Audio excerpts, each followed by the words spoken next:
Სამბით მამაო და მოდით დავიწყოთ ჩვენი საუბარი ბოლო ამბებით დღეს თქვენ გამოგეხმაურათ მიტროპოლიტი ზოსიმე რომელმაც რამდენიმე აქცენტი გააკეთა როგორც 30 წლის წინ მომხდარ ამბავზე ასევე დღეს მის მოსაზრებაზე რატომ შეიძლებოდა გააქტუალურებულიყო თქვენი მხრიდან ეს საკითხი ერთი რომ მას აქვს ეჭვი რომ ვიღაცის წაქეზებით მოქმედებთ და მეორე ის ამბობს რომ ეს მაშინ მოხდა როდესაც პატრიარქის ტახტი შერყეულად ჩაითვალა. აი თქვენ რა პასუხი გაქვთ ამ კონკრეტულ ორ მოსაზრებაზე? 31 წლის განმავლობაში ვინც მე მიცნობს ყველა დაადასტურებს ვისაც ჩემთან საეკლესიო ურთიერთობა აქვს ბუნებრივია არაერთ გზის დამისვამს ეს საკითხი არაერთ გზის მისაუბრია ამ საკითხის გარშემო ქადაგებებში, პირად საუბრებში თუ ასე შემდეგ და ასევე ასე ვთქვათ საჯარო სივრცეში, ვირტუალურ სივრცეში ეს იქნებოდა თქვათ თბილისის ფორუმი, ფორუმ-G თუ ეს იქნებოდა თქვათ სხვა წყარო რომელზეც მე ხელი მიმიწვდება უცხოეთიდან ყველგან ვცდილობდი და ვცდილობ ასე ვთქვათ აი ამ საკითხის დაყენებას ამის გარშემო განხილვა საკითხისა და 2006 წელს კიდევ ოფიციალურად წერილი გაუგზავნეს საპატრიარქოს ქორეპისკოპოს თეოდორე ჭუაძეს სწორედ ამ საკითხის გამო რათა გამოძებულიყო ეს საკითხი მოწმეები დაკითხულიყვნენ და ეს საკითხი ერთხელ და სამუდამოდ ასე ვთქვათ ნათელმოფენილი დარჩენილი. თუმცა აი მე ხა ჟურნალისტი ვარ, ასე თუ ისე ვცდილობ რომ ყოველთვის ვიყო საქმის კურსში მიმდინარე ძალიან მნიშვნელოვანი ამბების შეიძლება ჩემი ხარვეზია, მაგრამ მე არასდროს ამის შესახებ არ მსმენია.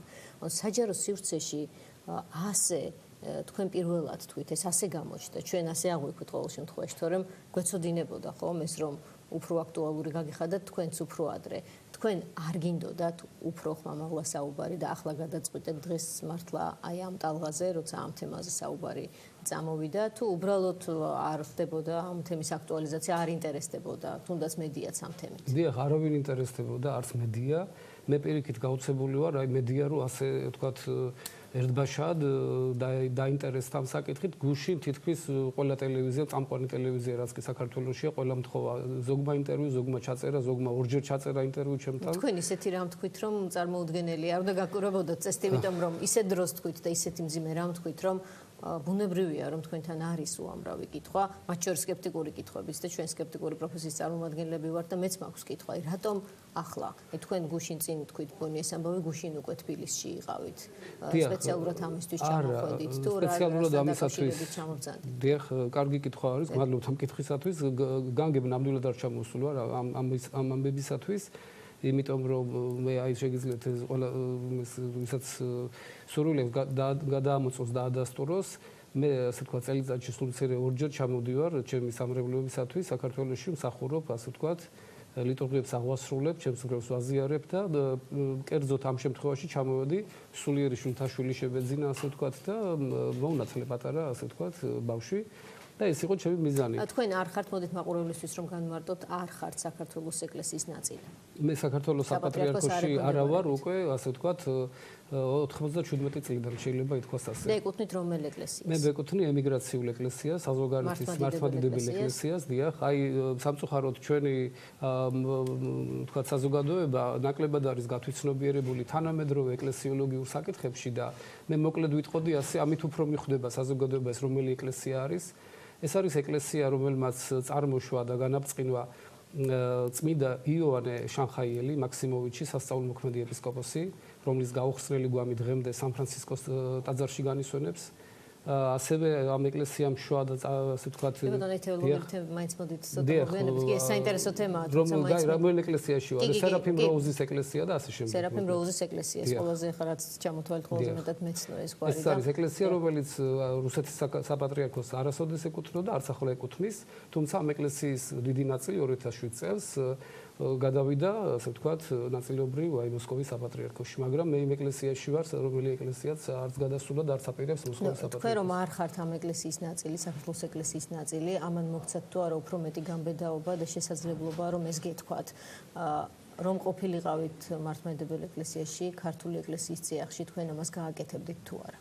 იცით, მე როცა სტუდენტი ვიყავი, აი პირველი დიდი დაბრკოლება რაც შემხვდა ჩემს რელიგიურ ცხოვრებაში, ეს იყო აი სწორედ სემინარიაში სწავლის დროს და როცა ასე ვთქვათ სიბინძურეზე ხმა მოვიღე და ბუნებრივად ვერ დავითმენი ასეთი მსგავსობა, რასაც წავაწყდი, რაც დამმართეს აგერ გამოვრიცხეს სემინარი და აი ხა წაღან რო ყვებოდა მე უსმენდი ეს ამბობს რომ არ გიცნობთ არ ახსენებთ. ხო, აი გუშინ წინ არ ვიცნობ. ახსენდება არც ის კონკრეტული სტუდენტი გახაკალაძე, ვიზეს თქვენ თქვით რომ იყო ზეწოლის სხორპილი და წერილი ნახეთ ჩვენ ძალიან მძიმე ფრაგმენტებით, იმდან მძიმე ფრაგმენტებით რომ გამეორებაც კი ჭირს და ძალიან მწუხვა როცა გვიწევს თუნდაც ყველაზე მსუბუქი ფრაგმენტების ამ მძიმე მონაყოლიდან პერიფრაზირება ჩვენს გადაცემაში. დიახ, მე ეს ტექსტი განგებ, რასაც თქვენ გულისხმობთ, სადაც დაწვრილებით არის აღწერილი ეს სიბილწეები არ დავდეს საჯარო სივრცეში ზუსტად იმ მიზეზის გამო, რაც თქვენ აღნიშნეთ, რომ ეს უხერხულობას ქმნის და თქვა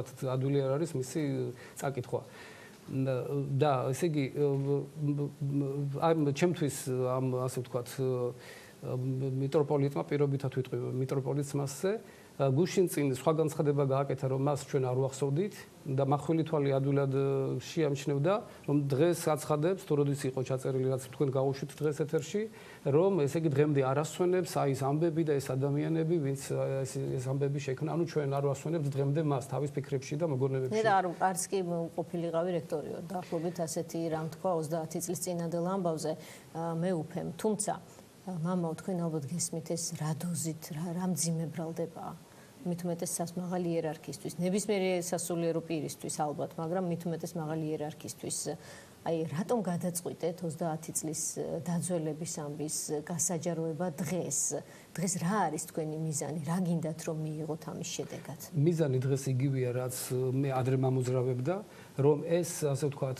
პიროვნება მოშორებულიყო ქართულ ეკლესიას და კერპთაყვანისმცემლურად განწყობილი მოწმუნეებისათვის ყოფილიყო გარკვეული მაგალითი რაღაც სტიმულის მიმცემი რომ აი თურმე შეიძლება რომ მოწმუნეებმა ამხილონ ეს რაღაც სიბინძურეები და ცრუ ერარქები ეკლესიაში მწვალებლები ერეტიკოსები და ასეთი ხორცი ერეტიკოსები და ეროტიკოსები აი ესე ვიტყოდი და ესე იგი აბა სხვა გზა მე არ მქონდა რა უნდა მექნა თქვა რა უნდა შევგვებოდით ჩვენ აი ამ საშინელებას რომ ასეთი რექტორი გყოლოდა თვალი დაგვეხუჭა ყველაფერზე ან თქვენთვის ეს ამბავი ძალიან ცოცხალია დღესაც ხომ როგორც ჩანს რა თქმა უნდა ყოველთვის ცოცხალი იყო ყოველთვის ცოცხალი იყო ასეთ ისეთ წარსულად არ იქცა რომელიც შეიძლება უფრო გადავიდეს მეორე პლანზე იმიტომ რომ ეს პიროვნება დღემდე ირიცხება სინოდის წევრად დღემდე გამოაქვს გადაწყვეტილება ვთქვათ სიმართლისთვის თუ ვინმეს რაიმე პრეტენზია აქვს რომ რაღაცა დააყენოს სინოდზე საკითხი რომ ასეთი მთავარი გააძევონ ესე ვთქვათ სინოდიდან ასევე სხვა წევრები სინოდის იქ რომლებიც სინოდში კი არ უნდა ისხდნენ პასუხისგებაში უნდა იყვნენ მიცემულნი და ახლა ასეთი სინოდის ასეთი წევრები უბრალოდ გააძევებენ ვთქვათ ნებისმიერ სინოდიდან და მე რო წარმოგიდგენია თქვენ რომ მე საქართველოს ეკლესიის იურისდიქციაში ვიყო რას მოიმოქმედებდნენ მიტროპოლიტს რა უქნეს ვთქვათ აი აგერ ჩვენ თვალწინ ბოლომდე არ მისცეს სათქმელის ვთქვათ დამტკიცების საშუალება მე არავის ვეგონო მეუფე პეტრეს ადვოკატი თანაუგზნობთ ფაქტია ხო მას იდეურად და ემოციურად მე ყველას მე არ ვიცი მეუფე პეტრე რასგული იცნობთ მას არა მე არ ვიცნობ არასოდეს ვიცნობ არასოდეს შემქონია შეხვედრა მასთან არ ვიცნობ მას ეს ჩემთან შედარებით ეს ადამიანი ახალგაზრდა მოგვიანებით მოვიდა ეკლესიაში მე არანაირი შეხება არ მაქვს ამ ადამიანთან. აპირებთ რომ გაიცნოთ? სიამოვნებით გავიცნობდი. არის რაიმე ესეთი ნიშნები, ან მიწვევა, ან თხოვნა შეხვედრა? მე ჯერჯერობით არაფერი. მე თვითონ მქონდა სურვილი სხვათა შორის, როდესაც წლებით ადრე ციურიხში ვიმყოფებოდი და მითხრეს რომ მეუფე პეტრე არისო ჩამოსულიო ერთ-ერთ ოჯახში ვიყავი და ჩემს ახლობლებთან სტუმრად და მე თვითონ გამოვთქვი სურვილი სხვათა შორის შეუთვალე ის სახლში ცხოვრობდა მეუფე პეტრე და რამოდენიმე დღის განმავლობაში შეუთვალე რომ აი თქვენი ნახვა მინდა თუ შეიძლება შევხვდეთ და საეკლესიო საკითხებზე ვისაუბროთ. ეს აი დიდი ხნის წინ და არ შედგა ჩვენი შეხვედრა, არ ვიცი რატომ. მან არ მოინდომა. არა, არ ვიცი. არ გამომრიცხავ, არ მოინდომა. რაზე გინდოდათ საუბარი? დაახლოებით იცოდა, დიახ, დაახლოებით იცოდა. მე ვამხილებდი ასე ვთქვათ. საპატრიარქოში გიცნობენ. ხომ ჩვენ არ გიცნობდით ამ დრომდე, თორემ საპატრიარქოში გიცნობდნენ როგორც ამ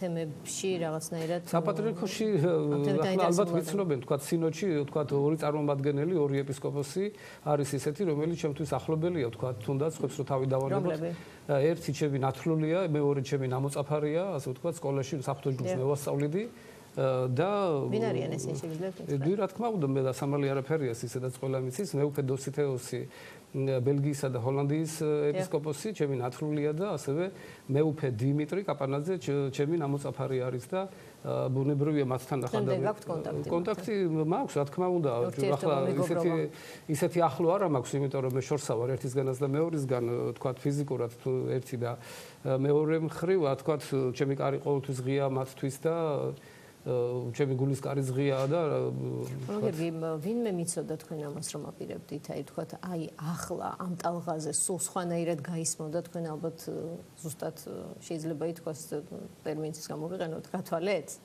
ან მოიფიქრეთ სწორედ ამის გამოქვეყნება და ვინმე მიცოდა ეს ანუ კონსულტაცია ვინმესთან თქვენი პირადი გადაწყვეტილება ეს იყო ჩემი მორიგი ასე ვთქვათ პოსტი Facebook პოსტი მხოლოდ. დიახ, პოსტზე დავდე ის, რაც მე არაერთხელ დამიდევს თბილისის ფორუმზე.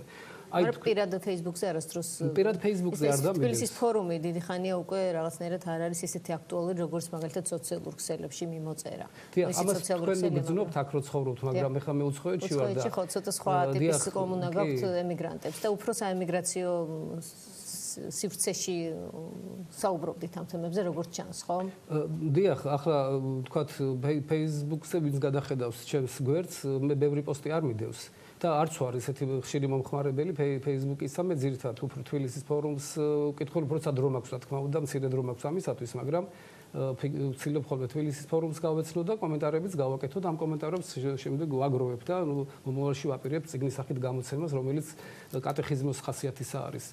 და შეგიძლიათ აი თქვენ ნებისმიერ მათგანს შეუძლია ვინც ფლობს ასე ვთქვათ კომპიუტერს კარგად შევიდეს თბილისის ფორუმზე აკრიბოს ჩემი ნიკი ლათინური ასოებით მღვდელი გიორგი სხილაძე და იქ ნებისმიერ შეუძლია ნებისმიერი ასე ვთქვათ წევრის ბოლო 1000 პოსტის ნახვა შევიდეს ნებისმიერი და ნახავს მე ამაზე კომენტარები მიკეთებია და თვითონ ამ დოკუმენტსაც ნახავს აი ამ ხელწერილს მეუფე ზოსიმეს ხელწერილს გამოქვეყნებული მაქვს ეს წლებით ადრე მეუფე პეტრე როცა ჯერ კიდევ პატრიარქის მორჩილებაში იყო და მას აქებდა და ადიდებდა. ნუ სულ მცირე მეუფე ზოსიმე თქვენ შესახებ იცის და წესით უნდა ახსოვდეთ. როგორც წევამ თქვა, თქვენ ამ თემაზე დიდი ხანია საუბრობთ და აქვეყნებთ მით უმეტეს თუნდაც თბილისის ფორუმზე კონკრეტულ წერილებს, თქვენ საკუთარ მოსაზრებებს, ის თქვენ უნდა გიცნობდეთ.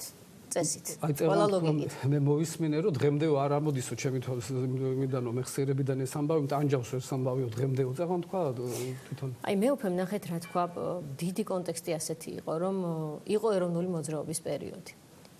მე სურდა რომ თბილისში გახსნილ სასულიერო სემინარიაში ქონოდა წესრიგი სტუდენტები როგორც ჩანს დადიოდნენ აქტიურად მათ შორის თქვენს მიტინგებზე ეროვნულ მოძრაობას მხარს უჭერდნენ ის კი გთხოვდათ ლექციებზე დასწრებას და ეს ჩაითვალა იმათ რომ მე არ ვუჭერდი უბრალოდ მხარს ეროვნულ მოძრაობას იქ გამსახურდი ეს კონტექსტი არის და ამასაც მინდა გკითხოთ და ამიტომ მე დამიპირისპირდნენ ანუ მე პრაქტიკულად გამოვიდა ასე რომ აღიქვე სტუდენტებმა ყოველ შემთხვევაში რომ არ ვიყავი მომხრე ეროვნული მოძრაობის და ამიტომ მე ეს ჩემს წინააღმდეგ შეიტყზა ეს კონკრეტული ვერსია და მე კი არ გავუშვივართ არამედ პედსაბჭომ იმსჯელა და მე ისედაც მინდოდა წასვლა და მე ჩემით წავედი იმიტომ რომ ისედაც მაწუხებდა ეს თვირთი ვინაიდან ვერც კი ვახერხებდი ახალი რამ წამეკითხა და საკუთარ განვითარებაზე მეზრუნავ აი ხო მოკლედ მოვყევი მთელი ის 20 წუთი რაც მეუფე ზოსიმემ თქვენი გამოხმაურებისას თქვა დიახ ტელევიზიის უკაცრავად დიახ ტელევიზიის სტუდიაში რომ არ ვიმყოფებოდე მადლობთ ასე ვთქვათ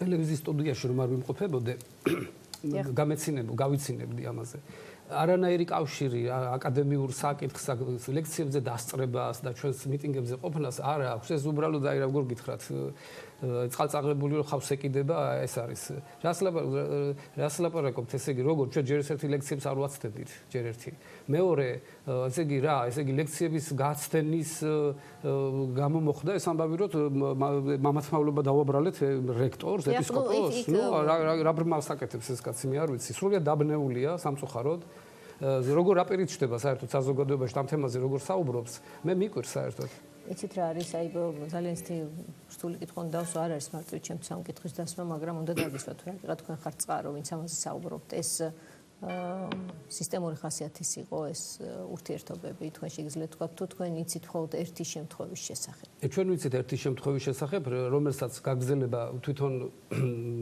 სტუდენტმა არ მისცა. მისდა სანაკებოდ, უნდა ვთქვათ, იმიტომ რომ რამოდენიმე მისცა ამას განვითარება, ასე ვთქვათ, და სისტემატიურ ხასიათიც ჰქონდა ამას, ვიცით ჩვენ რა თქმა უნდა, ვიცით როგორ ახლა მე რო დავასახელო გვარი, მე შემიძლია გვარების დასახელება, მაგრამ მე რო გვარი დავასახელო, მაშინ მომთხოვენ მტკიცებულებას მომთხოვენ, მე ხა ის ადამიანები უკვე არც ვიცი, ზოგი წასულია, ზოგი რა ვიცი, შეიძლება ცოცხალიც აღარ არის და ანუ ვინც რის მტკიცებულებაც ჰქონდათ, მხოლოდ ის გაასაჭირო. დიახ, რა თქმა უნდა, მე ყოველთვის ასე ვაკეთებ. მე როგორ შეიძლება ადამიანს წაუყენო ისეთი ბრალდება, რასაც თქვა ჩვენ ვერ დაუმტკიცებთ და მე ბრალდებასაც არ უყენებ. მე ვითხოვე აი ჩემ Facebook პოსტზე, ყველა შეუძლია გადაიკითხოს, რომელსაც უამრავი კომენტარი მოყვა, 1000-ზე მეტი კომენტარი მოყვა, რაც დილით თვალი გადავავლე. უბრალოდ შევხედე რაოდენობას და მე მგონი გრძელდება კიდევ კომენტარები და 300-ზე მეტი გაზიარება, 400-მდე გაზიარება ჰქონდა. ესე იგი, ნახეთ, როგორ მე კიდევ ერთხელ მოუწოდებ ყველას, ვინც ინტერესდება ამ საკითხით, გადაიკითხოს ის პოსტი, არაფერი ჩამისწორებია იქ დაწერის დღიდან. ანუ მე ბრალს კი არ ვდებთ, მის სასამართლოს კი არ მოვითხოვ. მე ვითხოვ დაიკითხოს ყველა და გაირკვეს საკითხი. და მტყუარი ასე ვთქვათ დაისაჯოს, იმიტომ ჩვენ თუ ცილს წამებთ მას და მე ნაყალბევი დოკუმენტი გამოვაქვეყნე, მე მზადა ვარ ცილის წამებისათვის პასუხი ვაგო თქვა, ესეთი კომენტარი ალბათ გახსოვთ და თუ ეს ხელწერილი სწორია და მან დაადასტურა გუშინ ამ ხელწერილის ავთენტურობა, მაშინ რა გამოდის, ესე იგი პიროვნება ადამიანი ხელს აწერს ისეთ რამეს, რაც რამოდენიმე წლით სისხლის სამართლის პასუხისმგებლობით ისჯებოდა. სხვა წერილში ნახსენები რომ თუ კი მე ამას არ გავაკეთებ ზადვარ სისხლის სამართლის პასუხისმგებლობაში სისხლის სამართლის პასუხისმგებლობაში. სხვა ბევრი კითხვა არსებობს მეუფე ზოსიმესთან. მთელი დღეა ჩვენ ვცდილობთ რომ ის მოგვეწვია აი ამ სტუდიაში, თუმცა რა გიღა პრესკონფერენცია ქონდა, ალბათ ჩათვალა რომ აღარ იყო დამატებითი განმარტებები საჭირო, თუმცა ჩვენ სივრცე რა თქმა უნდა პირველის მთელი სივრცე რომ გადაცემასაც ის აირჩევს სასაუბროდ ღია რჩება მისთვის, მით უმეტეს აი დღეს მამა გიორგი რა გიღა ასეთი დოზით ყავს გადაცემაში, ჩვენ რა თქმა უნდა მზად ვიქნებით რომ მასაც მივცეთ ზუსტად იგივე რომ მეტიც თუ კი ექნება სურვილი რომ გვესაუბროს. მაგრამ აი აქვე მიდრე გადავალ მოწმეებზე, მინდა კითხოთ მაინც ერთი დეტალი, ის არ უჭერდა ნამდვილად მხარს ეროვნულ მოძრაობას. აქციად გამსახურდია თემა იყო, ეს იყო წინააღმდეგი რექტორი ამ კატეგორიის რექტორთა შორის, თქვენ შეგიძლიათ ასე თქვა, ჩვენ ვიცით კომუნისტურ პერიოდში რა ხდებოდა ეროვნული მოძრაობის გარიჯრაშზე, როგორ იყო მოტივირებული ესეთი ნომენკლატურა, რომ ხელი შეეშალა პროცესისთვის და თქვენ ამბობთ, რომ მეუფე მათ შორის იყო. რა თქმა უნდა, არა მარტო ის, საპატრიარქოს ოფიციალური ასე ვთქვათ შემადგენლობა იყო ასე ვთქვათ ამ მიტინგების წინააღმდეგი, ეროვნული მოძრაობის ასე ვთქვათ ამ სულისკვეთების და მთავარი ხაზის წინააღმდეგი და ახლა ეს ახალი ამბავი არ არის. მეუფე ზოსიმეს ვიცით ჩვენ რომელ სიებშიც იმყოფება და რა ზედმეტსახელითაც არის ასე ვთქვათ მონათლული. დიახ, ჩვენ ვიცით საბჭოთა უშიშროების მიერ ასე ვთქვათ გადაბირებული მისი ზედმეტსახელია კახელი. და ამიტომ ის როგორც ახლა ასე ვთქვათ საბჭოთა უშიშროების აგენტი, რა თქმა უნდა წინააღმდეგი იყო. ამბობთ თქვენ ამბობთ რომ ამბობს საუბრობთ ხოლმე იმაზე რის საბუთიც გაქვს. რა თქმა უნდა წინააღმდეგი იყო ეროვნული მოძრაობისა, გამოქვეყნდა ეს ასე ვთქვათ კარტოთეკები, ჩვენ ვიცით, პრეზიდენტმა გაიტანა თავის დროზე ეს ნაწილი ამ კარტოთეკებისა და გამოქვეყნებულია, ჩვენ ვიცით, ეს არ არის ყალბი ასე ვთქვათ, რაიმე ასე ვთქვათ დოკუმენტი. და ახლა შემიძლია საკითხზე უპასუხო, როცა ის ამბობს, რომ ესე იგი ჩვენ პროტესტანტული სულით ვიყავით. რაზე ვიყავით, იცით პროტესტანტული სულით განწყობილები? საქართველოს სასულიერო აკადემია გაიხსნა, სემინარია ამავე დროს ფუნქციონირებდა და პარალელურად საქართველოს ისტორია არ ისწავლებოდა. არ შეიტანეს საქართველოს ისტორია საგნებში და ახლა ეს მოგეხსენებათ ეს ასე ვთქვათ. ისწავლებოდა პარტისტორია? ხო, აი ისწავლებოდა თქვა ზოგადად თქვა ახლა ეკლესიის ისტორია და ასე შემდეგ, მაგრამ საქართველოს ისტორია საგანი არ იყო და აი ჩვენ ჯგუფს, რომლებიც ჩვენ ვიყავით საერთო სულიერი ძმები, უნდოდა რომ ეს საგანი შესულიყო და ეს მოვთხოვეთ ჩვენ რექტორატს და ეს იყო ერთ-ერთი საკითხი, რაც მე მახსენდება. მის მიმართ ჩვენ არანაირი სხვა პრეტენზია რაიმე არ გქონია და ახლა რაც შეეხება პროტესტანტულ განწყობას, მე მას აუხსნიდი, რომ წმინდა გრიგორი ნოსელი განმარტავს ადამიანში არის სამი ძირითადი ნაწილი, გონებითი, გულისთქმითი და გულისწყრომითი ნაწილი. გულისწყრომითი ნაწილი ქრისტიანს წმინდანები გვასწავლიან ბოროტებისა და ასე ვთქვათ ყოველგვარი სიცოდისა და ცოდვის წინააღმდეგ უნდა ქონდეს მიმართული და ზოგადად მრისხანება კი არ არის ცოდვა, არამედ არასწორად მრისხანება არის ცოდვა. ასე რომ თუ ჩვენ პროტესტანტული რაიმე შეგვამჩნია, მაგრამ ჩვენი პროტესტი იყო გამოთქმული სწორედაც იმ ანტიეროვნული სულისკვეთებისადმი, რაც გამოვლინებული იყო იმით, რომ საქართველოს ისტორიას არ ასწავლიდნენ და რუსული საგანი ჰქონდა, ვთქვათ, რუსულად გვიკითხავდა ერთი ლექტორი, ვთქვათ, წიგნების ისტორიას თუ რაღაც დაახლოებით წიგნების შესახებ, რავი, წიგნოლოგია თუ რა ბიბლიოლოგიას არ გულისხმობ, რა თქმა უნდა, რაღაც საგანი იყო გაურკვეველი და საქართველოს ისტორია ამ დროს არ ისწავლებოდა. ეს იწვევდა თქვენს პროტესტს. დიახ, ეს ეროვნული კუთხე, თორე სხვა მხრივ ჩვენ მეუფე ზოსიმეს ყველაფერში ვემორჩილებოდით აკადემიურადაც და მორალურადაც, რაც თუ რაიმეს შენიშვნას მოგცემდა, ყოველთვის მე მახსოვს ერთხელ ლექციაზე სულ რაღაც წამებით შემასწრო აუდიტორიაში და თან ჩვენი ლექტორიც იყო, ახალ აღთქმას გვიკითხავდა. და მე უბრალოდ აი დამაგვიანდა რა წამები რომ ვერ შევედი და ეპიდემიები დამადო საჟელი და იმ წუთში აღვასრული არაფერი მე ღმერთმაიცის არც ბოღმა ჩამიდევს გულში ამის რა ოზრობა ეკლესიურ ადამიანს ესმის ეს რაზეც საუბრობ ახლა მე ანუ რა გამოვიდა ჩვენ გავებუტეთ და ასეთი ცილი დავწამეთ ეს რომ მაპატიეთ და მილიარდი რომ მომცეს ადამიანმა და სოფლიოს უდიდეს ადამიანად რომ აქციოს არა თუ ეპისკოპოს არ დავწამებ ცილს არამედ ყველაზე ცოდვილ ადამიანსაც დედამიწაზე ვერ დავწამებ ცილს რაზე და თან ასეთ ცილის აი რა გახდა თქვენი მიუხედავად იმისა რომ ესე იგი ის არ იზიარებდა სულისკვეთებას რომელთაც თქვენ იყავით ახსილნი ეროვნული მოძრაობის მიმართულებას გულისხმობ მithumet მიუხედავად იმისა რომ ქონდათ კონკრეტული შენიშვნები როგორც რექტორთან მაინც თქვენ მასთან ურთიერთობდით ახალბრძანებთ მორჩილებაში იყავით როგორც შეეფერებოდა სასულიერო აკადემიას იმ სივრცეს თუმცა სადღაც გაჩნდა აი ძალიან დიდი ბზარი უცებ იმიტომ რომ რექტორ შეაკითხო კაბინეტში და უთხრა რომ შენ უნდა წახვიდე და ახლა შენ უნდა დაწერო ეს სადაც იტყვი რომ ეს ასე იყო და მე მივდივარ და უკან არ დაუბრუნდები ახლა უკან მოუხედავთ პრაქტიკულად ეუბნებით აი ეს როდის გაჩნდა და გასაგებია რის გამოც რაც თქვენი ვერსია ეს უკვე ვიცით იცით ერთი მხრივ მე უაღრესად მეუხერხულება ასეთ წვრილმანულ საკითხებზე საუბარი და არ მინდა რომ ეს იქცეს ასე ვთქვათ ჭორის დონის საუბრად და მეორე მხრივ იძულებული ვარ უკვე რომ ასე ვთქვათ აახსნა და თქვენს პასუხსაც ასე თქვენს კითხვასაც პასუხი გავცე. გეტყვით შევეცდები მოკლედ. ანუ მე მესმოდა მაშინ მიუხედავად ჩემი ასაკის სიმცირისა რომ ისეთი საკითხი იყო ამას ჭირდებოდა მტკიცებულება ასე ვთქვათ ისეთი მყარი რაღაცა ვთქვათ ჩანაწერის მოპოვება და ასე შემდეგ.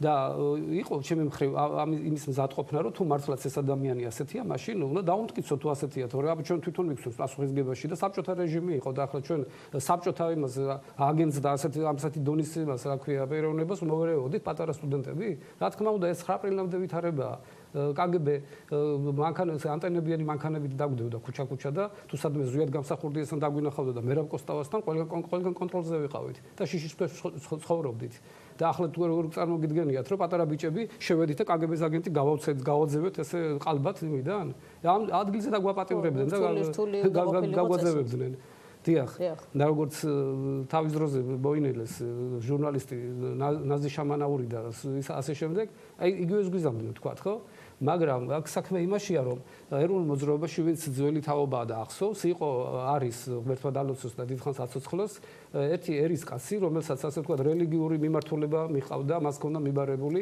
ის გამოდიოდა ქადაგებდა ლოცვას ასწავლიდა ხალხს მამაუჩვენოს თქმას ასწავლიდა მოკლედ თავგადადებით იღვწოდა ამ კუთხით და ჩვენი სულიერი საძმო ასე ვთქვათ მას გვერდით უდგა მე პირადად გვერდით ვედექი მას როგორც მისი უმცროსი და უღირსი სულიერი ძმა და ყველგან დავყვებოდი ყველგან მხარს უჭერდი და უაღრესად მიყვარდა და დიდ პატივს ვცემდი. აი ეს პიროვნება დღეს გახლავთ მთავარი ეპისკოპოსი სხალთისა მეუფე სპირიდონი აბულაძე რომელიც მაშინ საერო სახელით გოჩა აბულაძეთი იყო ცნობილი აი ეს პიროვნება იმდენად აღშფოთთა როცა მას საუბარი ჰქონდა კახა კალაძესთან ამ საკითხებზე დაიჯერა მან შინაგანად რომ კახა კალაძე არ ტყუოდა და მეუფე სპირიდონი საკმაოდ ასე ვთქვათ ჯერ განათლებაზე აღარ ვიტყვი უნიჭერესი ადამიანი კიბერნეტიკოსია პროფესიით და უნიჭერესი ადამიანი ერთ შემიძლია ვთქვა რომ სინოდში ყველაზე ნიჭიერი ადამიანი ეგ არის ჩემი აზრით და განათლებული საკმაოდ და საკმაოდ კარგი ფსიქოლოგიის პატრონი ადამიანიც არის და ის ყოველმხრივ ამოწმებს ხოლმე ადამიანებს ჩემთან მიმართებაშიც ასე იყო და ამ საკითხზე განსაკუთრებით საიდან არ მიუდგამ კახაკალაძის დაკითხა იქიდან აქედან და დარწმუნდა შინაგანად და ჩვენ ასე ვთქვათ ცოტა ფეხს ვითხრევდით იმიტომ რომ გვინდოდა მტკიცებულება ხო თუ ეს მართალი იყო არა და აი სწორედაც გოჩა აბულამზე ამჟამინდელმა მთავარ ეპისკოპოსმა სპირიდონმა და ეს მან თუ სინდისი აქვს და უნდა დაადასტუროს დღეს დაგვაჩქარა ამ საქმეში გითხრა რომ თქვენ რას აკეთებთ ალბათ დროზე უნდა ამხილოთ იმიტომ რომ თქვენ ხელზე იამბორებთ ახლა ვიცით ჩვენ კურთხევას ვიღებდით მისგან და ხელზე ვიამბორებოდით როგორც არის წესი და ესე იგი თქვენ მე გამოვალო მიტინგზე პირდაპირ სიტყვით ასე დაგვემუქრა და მე ვიტყვიო რომ ჩვენი გვარები თქვა რომ ესა თქვენაო ესე იგი ხელზე კოცნითო მაპატიეთ როგორ ტერმინის გამოიყენა იმას არ გავიმეორებ არა არ გავიმეორებ მეთქი დიახ ამას არ გავიმეორებ აი საინტერესო რამ თქვით ახლა თქვენ ესე იგი მაპატიეთ უკაცრავ დავასრულებ ჩვენ მაშინ დაგვაყვედრა ხელზე ნუ კოცნითო და დროზე ამხილეთო რამაც დააჩქარა ჩვენი შესვლა რექტორის კაბინეტში დამხილება და დღეს თვითონ იამბორება მას ხელზე იმიტომ რომ მოგეხსენებათ ჩვენ სასულიერო პირები ერთმანეთს რო ერთმანეთს ხელზე ვიამბორებით და მე მხარზე და ნუ გულშიც ვიხუტებთ თქვა ძმურად ხო და ეპისკოპოსები ერთმანეთს ხვდებიან ეპისკოპოსს ჩვენ მღვდელი ხელზე იამბორება და ეპისკოპოსები ერთმანეთს ხელზე იამბორებიან როგორც ძმებს მეუფე სპირიდონი ახლა ახალი შეგიძლიათ მას დაუკავშირდეთ აქტორი გამოყვეთეთ ახლა თქვენ მან დაწვრილებით იცის ეს ისტორია ერის კაცობაში გოჩა აბულაძე რომელიც მეუფე და აქტიურად მიტინგებს ახსოვთ ეს კონკრეტული ის დაატარებდა მე მახსოვს ორიგინალს აი ამ ხელწერილისა თლად ორიგინალს ასე ვთქვათ და ამ ორიგინალის ასლების სხვათა შორის პირველად ესეც შესაძლოა საინტერესო იყოს გაავრცელა ეროვნულ-დემოკრატიული პარტიის გარდაცვლილმა თავმჯდომარემ გიორგი ჭანტურიამ მაშინ მოგეხსენებათ ეს ქსერუ აპარატები და ასეთ საშუალებები არ არსებობდა და გიორგი ჭანტურიამ გამოძებნა ხარ ვიცი თავისი პირადი კავშირებით იყო თუ როგორც იყო მახსოვს ერთი 100 ქსერუ ასლი გააკეთა და ესე ვთქვათ მთელმა ეროვნულმა მოძრაობამ გაიგო მე როცა ჩვენ იძულებული გავხდით რომ ეს საკითხი გაგვეხმოვანებინა რაც შეეხება ახლა მეუფე სპირიდონის თემას ჩვენ აუცილებლად უნდა გავუყვეთ მაშინ და რა თქმა უნდა აქვე გვიჩნდება კითხვა აუცილებლად მივმართავთ მას ჩვენ ჟურნალისტიც მიაკითხავს არა მხოლოდ ჩვენი ახლა ვინც გვისმენს სავარაუდოდ ყველა მთელი მედია ახლა ფოკუსირდება მეუფე სპირიდონზე რა სიტყვის იმ სამ თემასთან დაკავშირებით ვინაიდან ნახეთ როგორი კონტექსტი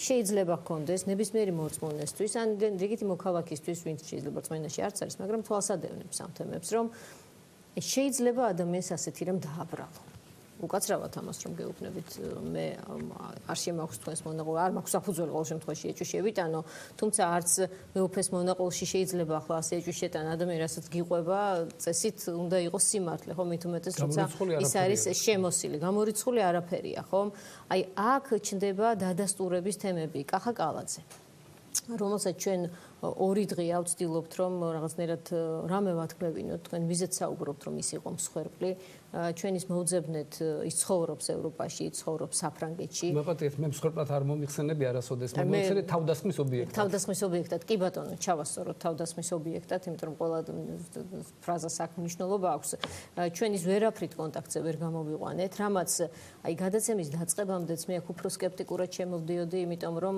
თუ კი ადამიანს ასეთი რამ გადახდა თუ კი ეს გასაჯაროვდა წესით მან ეს უნდა დაადასტუროს ანუ უარყოს ხო როცა მასზე არის საუბარი ხა ჩვენ ხედავთ ერთადერთი ფოტო რომელიც ჩვენ მისი მოვიპოვეთ არის ეს და ზუსტად ერთი წუთით ადრე გადაცემას შემოსვლამდე ჩვენ მოგვივიდა მისი SMS-ი და ექსკლუზიურად მინდა რომ ეს SMS-ი გავასწრო ხა ჩვენს აუდიტორიას 31 წლის წინანდელი მოვლენების საჯარო სივრცეში ხელახალმა გაჟღერებამ საზოგადოებაში დიდი ვნებათაღელვა გამოიწვია ცალსახად ვაცხადებ რომ დღეს ეს ჩემთან შეთანხმების გარეშე მოხდა ასევე მიმაჩნია რომ კონკრეტული ფაქტის შეფასება მაშინდელი საზოგადოებრივი პოლიტიკური ცხოვრების კონტექსტიდან ამოგლეჯილად შეუძლებელია შექმნილი მაღალი ემოციური ფონის გათვალისწინებით სარწმუნოების ეკლესიისა და ეროვნული ღირებულებების დისკრედიტაციის გლობალური პროექტის პირობებში ჩემგან ნებისმიერი ფორმის პასუხი და მაშინდელ მოვლენებში მონაწილე პირთა როლის გამომზეურება სამწუხაროდ ზოგი მათგანი გარდაცვლილია მეც ამ პროექტის მონაწილედ მაქცევს არ მინდა გამოყენებული ვიქნეს სხვების ბინძურ თამაშებში, მით უმეტეს, რომ დიდი ხანია ვადევნებ თვალს საქართველოში მიმდინარე არაჯანსაღ პროცესებს და ზედმიწევნით ვიცი, რაც ხდება საერო თუ სასულიერო ცხოვრებაში. მაშინდელ პროცესებში გარკვევა და საბოლოო სამართლიანი შედეგის დადგომა კი ობიექტურ მიუკერძოებელ გარემოს საჭიროებს, ვიმედოვნებ მალე ვეღირსებით ასეთ გარემოს. ეს გახლდათ კომენტარი, რომელიც პოლიტმეტრმა მოიპოვა დღეს კახაკალაძისგან, მე ვიცი რომ თქვენ მოგვიანებით ეს კომენტარი მან თქვენს მოგწერათ. აი ამ წერილიდან გამომდინარე, პირველი ის არ უარყოფს რომ ასეთი რამ მოხდა ამ წერილში, თუმცა ის ამბობს რომ თქვენ მას არ შეუთანხმეთ ამ მისი ბიოგრაფიისთვის როგორც ჩანს და ბუნებრივია რომ ეს საკმაოდ მძიმე ფაქტის გამომზეურება საჯაროდ.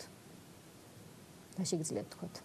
დიახ, მე ფაქტია თვითონი ადასტურებს, რომ მე არ შევთანხმები ვარ, მე კახაკალაძეს ბოლოს ტელეფონით ვესაუბრე რამოდენიმე თვით ადრე და მხოლოდ სხვა საკითხზე, სხვა საეკლესიო საკითხზე ვესაუბრე, ამ საკითხის ხსენებაც არ იყო და პირადად კიდევ, რა ვიცი, ალბათ 1-2 წელიც არის, არც მინახავს.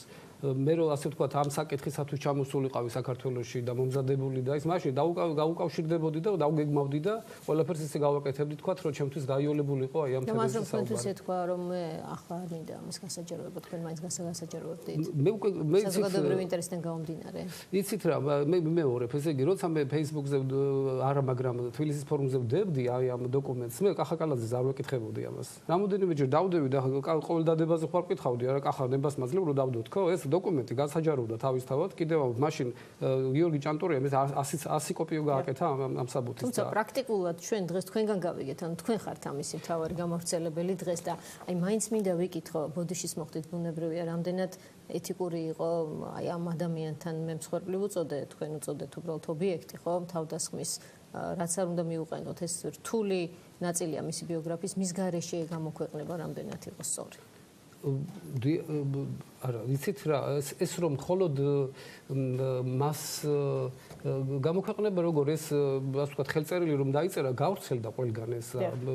მეც ერთ-ერთი პირი მქონდა თავისთავად ახლა ხელწერილის და როგორ ახლა ის არასოდეს მალავდა ამას, რომ აი არც არასოდეს უთხოვია ჩემთვის რომ არ გამოვაქვეყნო. მე პირიქით მითხრა, მან როცა ამ თემაზე ბოლოს ვისაუბრეთ, წლებით ადრე, რომ მე მზადავარო სადაც არ უნდა იყოს, მე პატრიარქთანაც შემიყვანოთ და აი ამ საკითხზე ვისაუბროთ, ყველგან დავადასტურებო, რაც იყო მაშინო და რაზე არა საუბარიო. მე განა ეჭვით ვკითხები, ასეთი ეჭვი არ გამჩენია მის მიმართ. მას ვიცნობ როგორც ვაჟკაც ადამიანს, ეროვნულ მოძრაობაში წინა პოზიციებზე იდგა და ახალგაზრდა ასაკის მიუხედავად ყოველთვის გამოირჩეოდა გამბედაობით და თავის უბანშიც კარგ ბიჭად იცნობდნენ და კარგი სახელი ჰქონდა და ოჯახიც კარგი ყავდა და ახლაც კარგი ოჯახი აქვს და ნუ რა ვიცი როგორ გითხრათ ახლა ნუ ის იმდენად ჩემთვის ახლობელი იყო, მე მეჯვარეთ ავირჩი, ჩემი მეჯვარია. ასე რომ მე მასში ეჭვი არასოდეს შემპარვია, მიუხედავად იმისა, ჩვენ პოლიტიკურად თქვათ ერთ პლატფორმაზე არ ვიყოფებოდით. როცა ეროვნული მოძრაობა სამწუხაროდ ასე სხვადასხვა კუთხით წავიდა. ის ფაქტია რომ ბედნიერი არ არის იმით რომ ის ახლა ამ კონტექსტში მისი გვარი და სახელი ფიგურირებს და ამით კმაყოფილი არ არის. მე გეტყვით მოსაზრებას, რატომ? იმიტომ რომ საქართველოსდან მასზე ამ საკითხზე არის დიდი დაწოლა. რაც მე ინფორმაცია მაქვს, ჩემი გარემოც რა თქმა უნდა, საპატრიარქოდან საპატრიარქოს ასე ვთქვათ დამქაშებისაგან და მე შემიძლია სახელი და გვარის დავასახელო და სტუდიაში ვიკავებ თავს, ვიცი რომელი პიროვნებაც იმოქმედებდა მასზე ყველაზე მეტად, უფრო სწორედ ეცდებოდა ვარაუდის დონეზე. ვარაუდის არა, ვიცი. შეიძლება გითხრათ მას. არა, ვერ ვიტყვი, იმიტომ რომ ეს არ მინდა ჭორობის დონეზე არ მინდა. მე ვიცი რომ მას ვისგან იქნებოდა დიდი მცდელობა. ასე ვთქვათ, ზემოქმედებისა რომ ის არ ჩაერთოს ამ საკითხში და არ დაადასტუროს.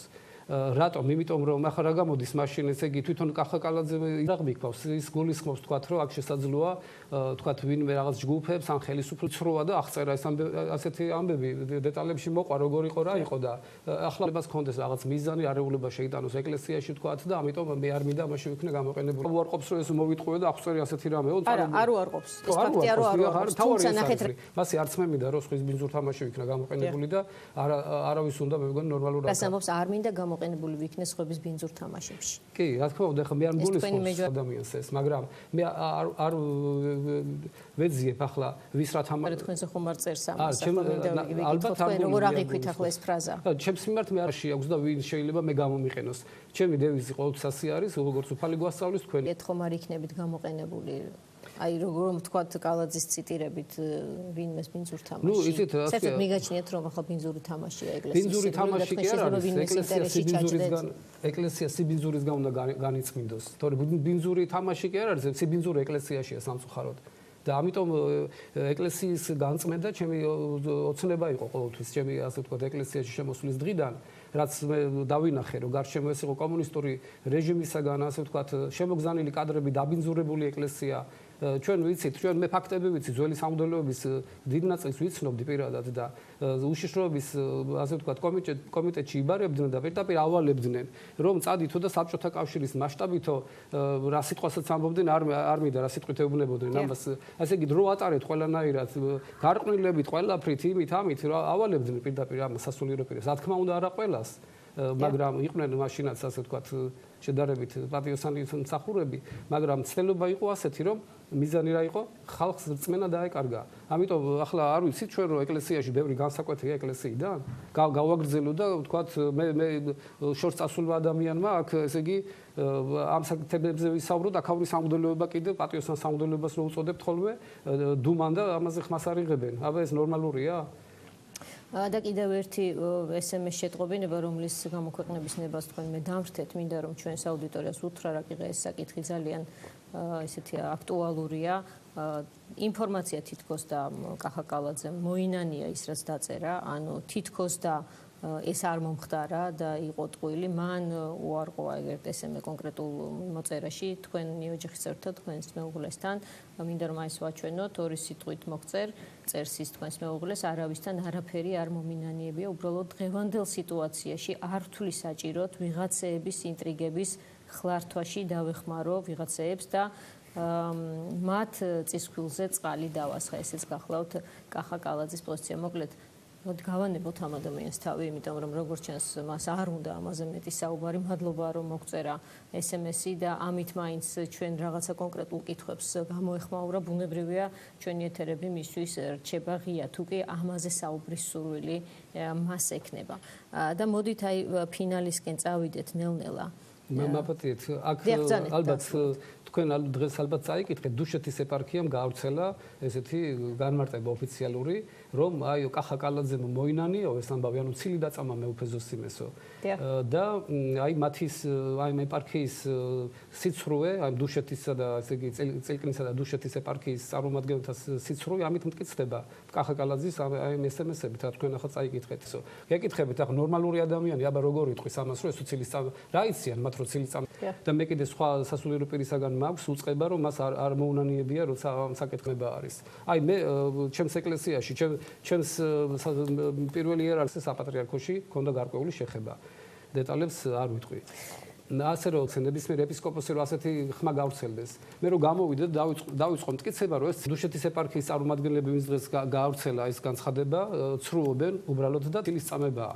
როგორ შემიძლია თქვა მე რა ვიცი რომელ ადამიანს როდის დაეტაკებ თანაც ფსიქოლოგიურად შევხედოთ საკითხს ამტკიცებენ რომ მეუფე ზოსიმესადმე ესო ცილის წამება არის ეშმაკი და რა მე ისვის დაეტაკება ხო მე საიდან ვიცი არა ესა ამიტომ რა ყოველთვის მეუფე ზოსიმეს გვერდით იყვნენ ახლა ისინი ეს დუშეთის სამღვდელოება და აკონტროლებდნენ მის აქციას ჯერათ მისი და მისი ჯერა სხვა ეჭვი არ ეპარებათ რომ ის ამას ამაში არ იქნებოდა თქვა შემჩნეული ასე არა ეს სხვა საკითხია იცით ადამიანი შეიძლება თქვას რომ ჩვენ მეუფეს არ ვიცნობთ ასეთი კუთხით და ჩვენ ვიცნობთ როგორ დადებით პიროვნებას და არა ასეც და ასეც მაგრამ ახლა ესე იგი სისწამებენო როცა ამბობს მოინანია ყოველ შემთხვევაში არ არის ის სიტყვა რაც სწორია კახაკალაძესთან მიმართებას ჩვენ წავიკითხეთ ეს SMS-ი არის დათარიღებული დღევანდელი დღით, როგორც ხვდები ხომ, 11 6 კი ბატონო, მე 6 ნოემბერი დღევანდელი დღე ვხედავ რომ საფრანგეთთან მოწერილი ნამდვილად მისი ნომრიდან SMS-ი ის ამბობს რომ არავისთან არაფერი არ მოუნანიებია, ეს არის ფაქტი. ინფორმაცია ხომ არ გაქვთ უბრალოდ ეს მინდა კითხოთ, აი ვიზეელით როგორ ფიქრობთ სხვა შემთხვევებთან დაკავშირებითად იცით აი მაგალითად რაიმეს არ მინდა კონკრეტულად ვინმე შეეხოთ თუ კი ამაზე არ არის რაზეც საუბრობს მეუფე პეტრე იქნება თუ არა არ არსებობს საბუთები ბუნებრივია მინდა რომ მაქსიმალურად შეიძლება შევეხო კონკრეტულად ამ შემთხვევაში მსგავსი ტიპის ცნობები გავრცელებული სხვადასხვა ადამიანების მხრივ. აი მაგალითად რამოდენიმე წლის ადრე ეს იყო 2000-დან ვინც ამ თემით სხვადასხვა დროს იყო დაინტერესებული თქვენსავით. რაიმე 13 წელს მარგვეთის ეპარქიაში მიტროპოლიტ ვახტანგ ახვლედიანს მორწმუნეების გარკვეულმა ნაწილმა, ძირითადმა ნაწილმა შეიძლება ითქვას, კარები აუჭედა, ალბათ გახსოვთ ეს მოვლენები, როცა ვითარდებოდა მასში. და მოითხოვეს მისი ასე ვთქვათ ეპარქიიდან გაძევება.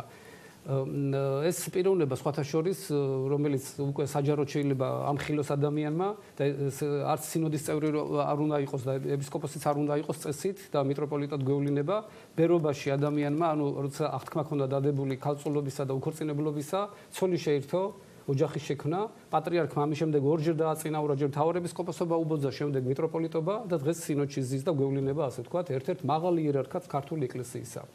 და აი ამ პიროვნების გაძევება, როდესაც მოინდომეს მორწმუნეებმა 2013 წელს, ასე ვთქვათ, იყო მიზეზი, მე არ მახსოვს მართალი გითხრათ ეს საქმე სხვადასხვა იყო, ასე ვთქვათ, იქ იყო ის სხვადასხვა, მე მიზეზების განხილვაში ვერ შევალ ამ შემთხვევაში, იმიტომ რომ ეს არ არის არსებითი. ანუ რატომ გამოყავით ახლა მარგვეთის ეპარქია და რატომ გამოყავით გეტყვით. რახან მას აპატია პატრიარქმა ეს ნაბიჯი ალბათ ასე ჩათვალა საჭირო. თქვათ პატრიარქის ხედვით შეიძლება მე არ მესმის ამდენი. დიახ, არა, იცით პატრიარქს არავითარი უფლება იერარქიაში, მაგრამ ალბათ პატრიარქს უნდა კონდეს წესით მიტევების უფლება, ხო, ამ პროცესის თუ არა? იცით პატრიარქს უფლება კი არა, პატრიარქს მოვალეობა აქვს, რომ მრუში სასულიერო პირი გაამკვეთოს ხარისხიდან. ეს არის მრუშობის კატეგორია, რა თქმა უნდა, თან დიდი მრუშობისა, იმიტომ რომ როგორ შეიძლება ბერმა ისე ვთქვათ, ოჯახის შექმნა, პატიება და პატიება ხდება, მაგრამ არა ხარისხში. მიტევება არ არსებობს. კი, როგორ არ არსებობს, მაგრამ არა ხარისხში. უნდა ჩამოერთვას ხარისხი იმას და მედავითნისა და მგალობლის უფლება რჩება. ჯულის კანონის, დიდი ჯულის კანონის, სოფლიო საეკლესიო კრებების გადაწყვეტილებით ეს ასია. ამას ვერ შეცვლის ვერც რომელიმე ეკლესიის პატრიარქი და ვერც ყველა პატრიარქი ერთად აღებული. და ესე იგი რატომ ვახსენე ეს პიროვნება? ეს ადამიანი, როდესაც გამოაძევეს ეპარქიიდან, აცხადებს ასეთ რამეს და მისი მოწმე არის ათეულობით, ასე ვთქვათ, მორწმუნე, აი მარგვეთის ეპარქიისა ზესტაფონიდან. Შეგვიძლია მე ასე ვთქვათ ეს ამათგან რამოდენიმე მოწმე სადაც საჭიროა იქ მივიყვანო სინოდის ხდომაზე იქნება თუ სადაც იქნება და აი ამ მორწმუნეებს მეუფე ვახტანგმა ასე რომ ვთქვათ პირობითად უწოდებ მე მას მეუფეს პირდაპირ უთხრა ნუ მებრძვითო ნიშნის მოგები თავი დამანებეთო თორემო პირი თუ გავაღეო საქართველოსო პატრიარქი აღარ ეყოლებაო პირღებინება დაგეწყებათო. აი ესეთი სიტყვები უთხრა პირჯვარს ვისახავ თუ რაიმეს ასე ვთქვათ აქ ვამატებდე და ცივწამებდე მეუფე ვახტანგს არპიროვნულად არანაირი შეხება მაქვს მასთან და არანაირი ინტერესი მამუზრებს ამ ადამიანის მიმართ. და ახლა მოდი დავსვათ კითხვა, რას გულისხმობდა მეუფე ვახტანგი? პატრიარქის აი ამ ასე ვთქვათ რაღაცა მნიშვნელოვანი იცის პატრიარქზე, ხო? რასაც მალავს და ამასთან მორწმუნეების წინაშე ამბობს.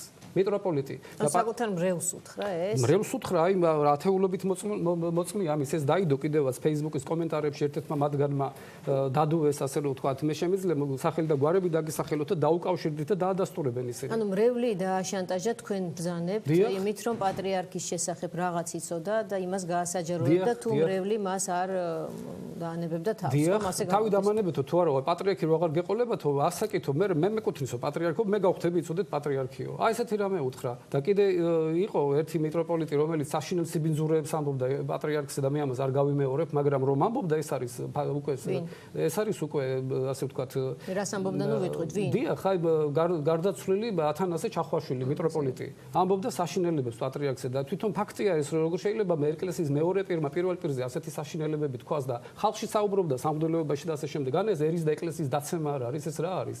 კიდევ კარგად გვიდგას სული, უფალი კიდევ როგორ გვითმეს მიკვირს. რა ხდება ეს არის ეს ეკლესია თუ რა ხდება ეს საერთოდ და რაზეა საუბარდიანი? მე კითხვა მებადება. პატრიარქს თუ ღვთისშიში არ აქვს, ადამიანების მაინც არ წხვენია და პატრიარქმა იმის მაგივრად რომ ეს ეპარქიიდან გამოგდებული ვახტანგ გახვლედიანი რომელსაც არანაირი მაინც არ წხვენია.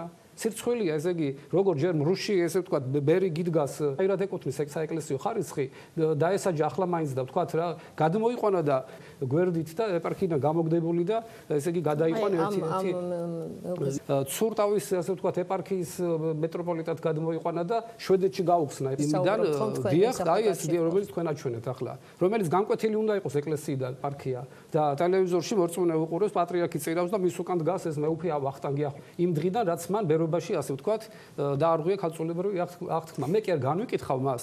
ვამხილებ, იმიტომ რომ არანაირი კიდევ ვიმეორებ მე პიროვნული შუღლი არ სვიცნობ ამ ადამიანს მე საერთოდ. მაგრამ სამწუხარო ასევე იყო სხვა გარდაცვლილი არის უკვე არ მინდა ამაზე საუბარი, მაგრამ მიტროპოლიტის ხარისხი მიანიჭა პატრიარქმა, რომელსაც ეპისკოპოსობაში ოჯახის შექმნა 7 შვილი გააჩინა.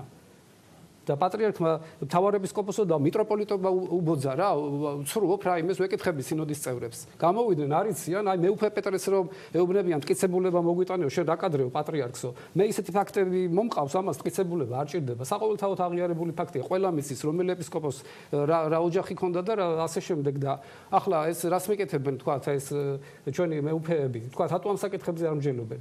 ამიტომ მე რატომ დავდე იცით ახლა ეს ზოსიმეს ეს ხელწერილი კიდე ერთხელ რატო დავდე? იმიტომ რომ აი იმ კონტექსტში რომ აი მეუფე პეტრემო ისეთი რაღაცები თქვა მტკიცებულებები არა აქვსო.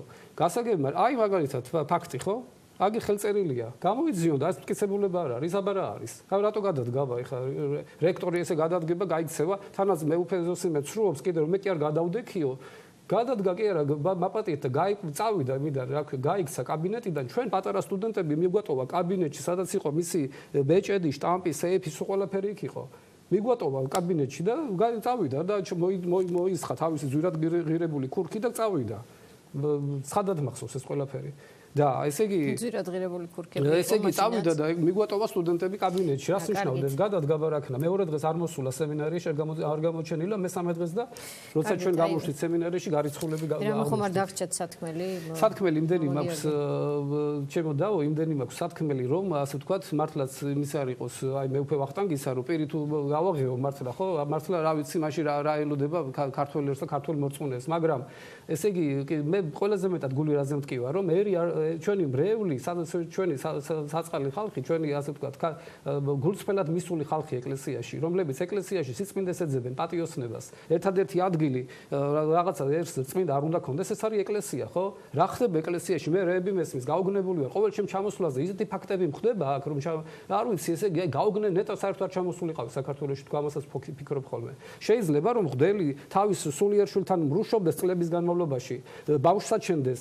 მე ესე იგი ამ მამაც ტოვებდეს, მე კიდე სხვასთან გადადიოდეს, კიდე ბავშვსაც ჩენდეს და მე 3 და 4 ცოლი ყავდეს და კიდე მღვდელი და მიტროსანი დეკანოზი იყოს. გეკითხებით, ეს რომელ ეკლესიაში ხდება ხალხო, რა არის და ვინ არის პასუხისმგებელი ამ ყველაფერზე?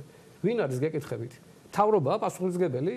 კათალი ვინ არის საეკლესიო მთავრობა? სინოდი და მისი ხელმძღვანელი კათალიკოსი, ხო?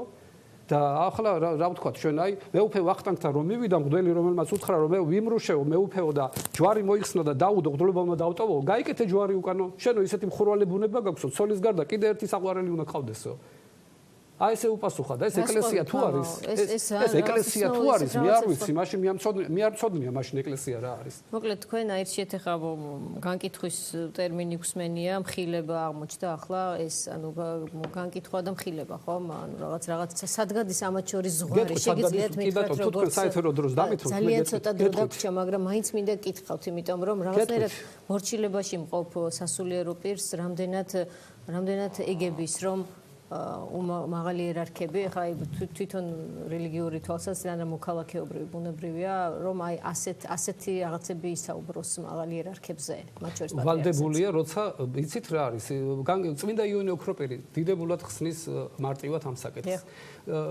განკითხვა არისო, იცით რაო, აი მაგალითად ბერს რომ აქვს ორი ხელი შესამოსელიო, ანაფორაო. და აი ამაზე გამოვეკიდები და დაუწყებ აი ორი რატომ იმიტომ რომ გულისხმობს რომ ბერს აქვს უპოვარების აღთქმა და მას ორი კაბაც კი არ უნდა ქონდეს ეს იგულისხმება და ორი თუ აქვს ნუ განიკითხავ ეგებო მეორე აქვსო იმიტომ რომ თქვათ რაღაც ასე და როცა მაგალითადო საქმე უზნეობას ეხებაო აქო არ უნდა დავდუმდეთ და ვალდებულიც ვართ ამხილოთო ჩვენ რა გვინდა შორს წასვლა ვისაც წმინდა წერილი ერთხელ მაინც გადაუკითხავს წმინდა პავლე ჯერ თვითონ მაგალითი უფალია ნაცლისმცემელი იოანე როცა ამხილებდა ხო ბოროტებას რისთვის მოკვეთის მას თავი შემდეგ უფალი ამხილებდა ხო ავაზაკები ეკლესიიდან გამოყარა მათრახი დაწნა და დაუარა სულ ყველას იქ ვინც იყვნენ ხო კარგით მაპატიეთ დავასრულო აზრი თუ შეიძლება და ესე იგი განკითხვა და მხილება ანუ განკითხვა არის როცა პატარა რაიმეზე ადამიანს გამოედევნები და ესე იგი დაუწყებ მას ასეთ დაუზუსტებელ ამბავზე რაღაც ცილისწამებას დაბრალებას ეს განკითხვა ეს არ შეიძლება განკითხვა ცოდვა ბუნებრივია მაგრამ მხილება რა არის წმინდა პავლე მოციქული გვეუბნება რომ ბოროტ საქმეებს ნუთანაშა ეყოფითო უპირველესად ესე იგი უფრო ამხილებდითო ძველენაზე ასე წერია ანუ მხილება მოვალეობა ერთ-ერთი სათნოება ქრისტიანისათვის ამიტომ მე რაც სიტყვები ვთქვი ხა ეს არ არის განკითხვა კი ბატონო გასაგებია მამა გიორგი ბოლოს მაინც მინდა კითხოთ პატრიარქს საქართველოს კათოლიკოს პატრიარქს გიყვარდათ ილია მეორე როცა მიხვედით და ეკლესიაში გადაწყვიტეთ რომ იქ იმ წიაღში გინდოდათ ყოფნა, მფლობა გინდოდათ ხო, რაღაც სადღაც არა, მფლობა მე არ მდომია. ან ყოველ შემთხვევაში სასულიერო აკადემიაში მიხვედით წმენით და სწავლისთვის უფრო. აკადემიური კუთხით მივედი, რათა ღვთისმეტყველება შემესწავლა ღრმად და მე სასულიერო პირობა ვინც მიცნობს იცის არასოდეს მინდოდა, შემეძლო საქართველოში ასე ვთქვათ. თქვენ ახლა მოღვაწეობთ სად? საფრანგეთში. საფრანგეთში. მოღვაწეობა ცოტა ისეთი ტერმინია, გამოგახსენოთ მოღვაწეობის, მაგრამ ვთქვით რომ დიახ, მსახურო უფალს და ჩემი ერისთვისაც არ შემეძლია ის გავაკეთო. აი მეუფე პეტრეს სიტყვები წეღან მე მოვისმინე, მზადავარო ჩამქოლონო სიმართლისათვის, იგივეს გავიმეორებ. ამ საკითხში მისი სოლიდარული ვარ. მზადავარ, თუნდაც ამ საკითხის გამო, რასაც მე ვთქვათ, ახლა ვაყენებ თუნდაც და მომეცა მის საშუალება და შესაძლოა ეს ღვთის განგებულებით ხდებოდეს, მე არანაირად დამიგეგმავს ეს ყველაფერი ღმერთმა იცის. მზადავარ ჩამქოლონ და დღეს სხვათა შორის იყო მცდელობა ამისა, დილით გადავავლე უცებ თვალი, ასე ვთქვათ, წირვა მქონდა დღეს და ერთი წუთით გადავავლე და დამხვდა ასეთი ვინმესი, მე შემიძლია პირდაპირ ეთერიდან მოუწოდებს შესაბამისად სამართალდამცავ ორგანოებს, პროკურატურას, რომ აი ვინმე პიროვნება ლათინური ასოებით შეგიძლიათ აკრიბოთ Facebook-ზე სოსო ანდრიაშვილი, რომელიც პირდაპირ მემუქრება განადგურებით, მეუბნება რომ აი საფრანგეთში ჩამოგაკითხავთ მალე და იქ მოგიღებთ ბოლოსო. აი პირდაპირ მიმართავ პროკურატურას, ეს პიროვნება შეისწავლონ, ვინ არის, რა არის. მე ჩემი არხებით გამოვიკვლიე, ვინც არის და ასე ვთქვათ, გარკვეულ ესეთ. კარგით, მადლობა. მადლობა მამა გიორგი. ყველა დროს გადავაჭარბეთ. მამა გიორგი სხილაძე პასუხობდა ჩვენ შეგითხვას. მადლობა მას სტუდიაში მობრძანებისთვის და ჩვენ გადავდივართ სტუმრებთან ნუგზარ ციკლაური და სანდრო ბარამიძე არიან ჩვენთან ახლა ხაზზე. საღამშვიდობისა ბატონებო, ჩვენ კიდევ ერთი დიდი, ასე ვთქვათ, მხილების რაღაც დიდი ფრაგმენტი მოვისმინეთ მამა გიორგი სხილაძისგან. მაინტერესებს თქვენი რეაქცია, ბატონ ნუგზარ, პირველ რიგში მოდი თქვენ დაიწყეთ. აი მთელი ამ კონტექსტის შეფასება უკვე ახალი დეტალებით. აქ ითქვა რომ კიდევ ერთი